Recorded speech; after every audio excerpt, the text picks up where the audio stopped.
Hello, welcome to DocsEazy tutorials.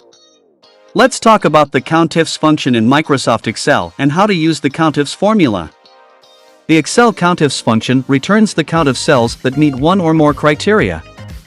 COUNTIFS can be used with criteria based on dates, numbers, text, and other conditions. COUNTIFS supports logical operators, equals, and wildcards, *A, for partial matching. Let's look into an example. Here we have a table of data. Let's suppose we want to find out the count of values that are between 2 and 6. In other words, we want to find out the values that are greater than 2 and less than 6. As you can see, there are two criteria.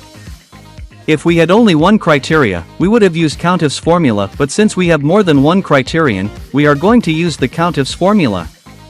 Let's start with the equal sign, type COUNTIFS. Open a bracket, select the first criteria range, then type the first criteria which is greater than 2.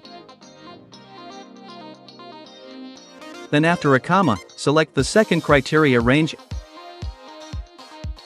and type the second criteria which is less than 6 following a comma.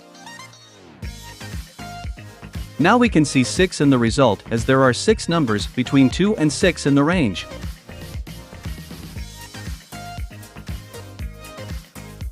Thanks for watching DocsEazy tutorials. Don't forget to hit the subscribe and the like button for more videos. Have a nice day.